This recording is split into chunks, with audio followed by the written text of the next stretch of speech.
the geyser. A very unpredictable, very extraordinarily rare thing in nature. Now, you don't always have to travel to the northwest corner of Wyoming just to see geysers, or travel all the way over in the Atlantic to see geysers in Iceland. No. In fact, using a few skills, you can actually make one at home.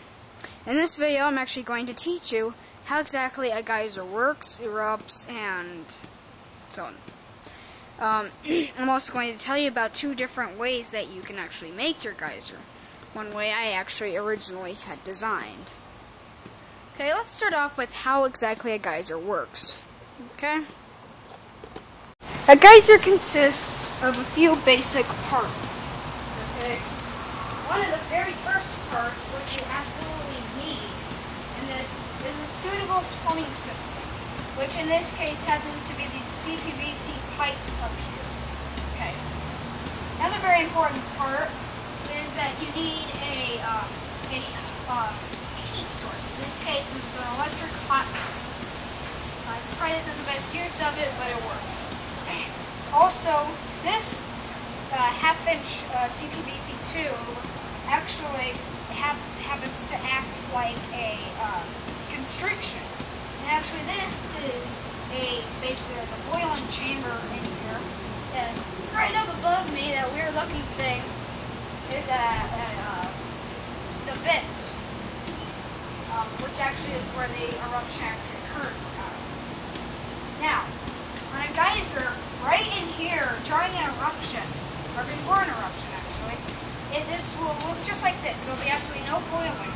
And the hot plate will slowly begin to bring it above the boiling point.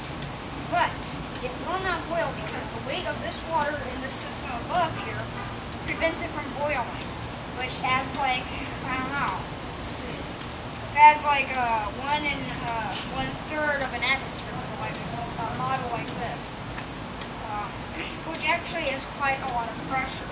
I mean, if I were to take this off right now and hold it in my mouth, I'd probably blow out my eardrums and have water shooting out of my ears, which would be extremely painful. Another thing,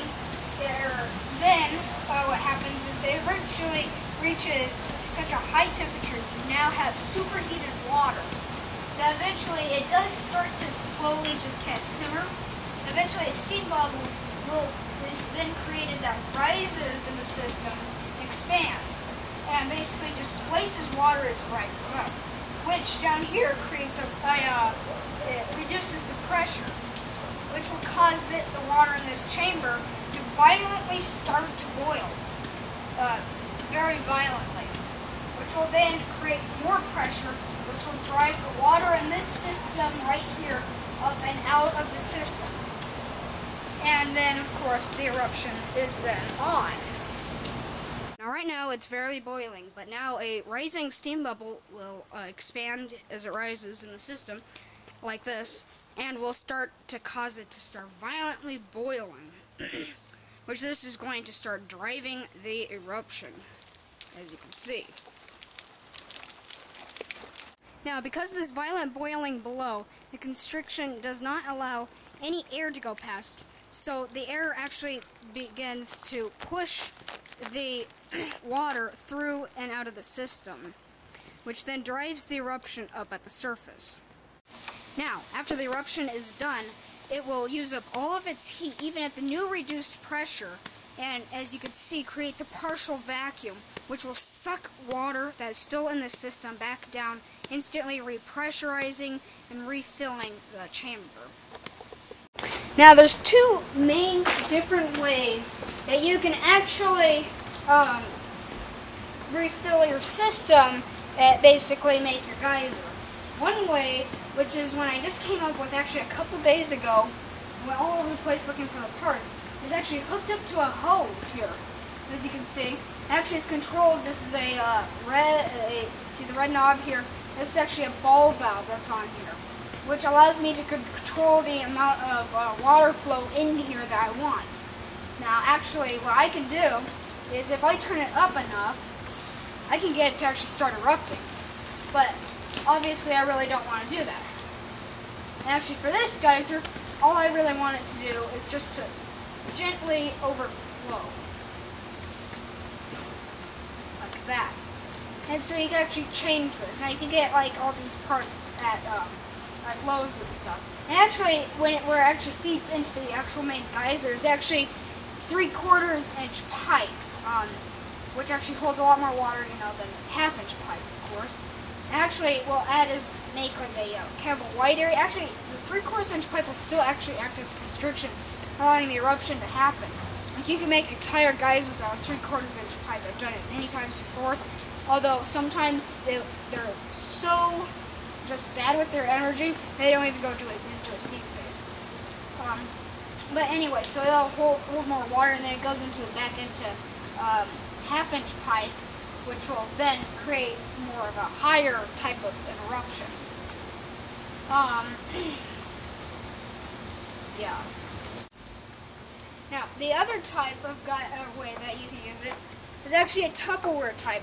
So basically what you pretty much have is up at the surface is you have like this Tupperware type bowl, you know, and you fill it up with water, and basically you don't have like any of that weird block surface like I have on there right now.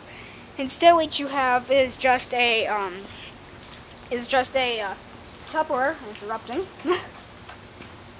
And all you have is just like a little Tupperware up there, and actually that connects onto the tube and holds the water, and so during an eruption it erupts, and instead of shooting all the water all over the place and wasting it, you know, instead what it does is it actually collects that water in that Tupperware bowl and then sucks it back into the system. Now of course every now and then you will have to refill it, you know, but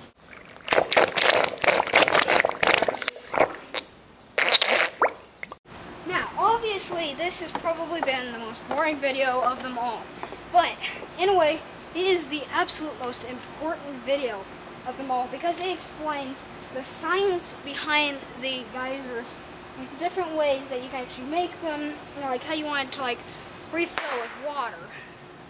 Oh, I think it's about to erupt. Actually, there it goes again. Now, actually, if you want to, I honestly think that the second video is much more exciting than this one because it's just like a whole bunch of just geysers, you know, and you don't get like me just yapping away like I am right now. So if you watch the second video, I think you'll like that a lot better, and soon I think I'll be coming out with a new video called, it's basically geysers throughout the year. It's going to be pretty interesting. So thank you for watching my video. Please subscribe, rate, and comment. Only good stuff though. And see you in the second video. Okay, this geyser right here is one of my absolute favorite geysers. If you watch it erupt, which I don't think it's going to erupt anytime real soon, but it has the coolest, just the most interesting eruption style. It shoots like from this kind of like in all kinds of directions. I don't think it shoots right here, you know, in case it does actually erupt. But I don't think it's actually going to erupt right now. But you know, it is a very, very cool looking geyser. When it erupts, you just have to see it. Okay. Like I said, I don't think it's going to actually erupt right now. But, oh my god, it's erupting! Ah! Ah! Ah, it's hot! Come on, man! Ah! But anyways, that's it erupting. Ah, man!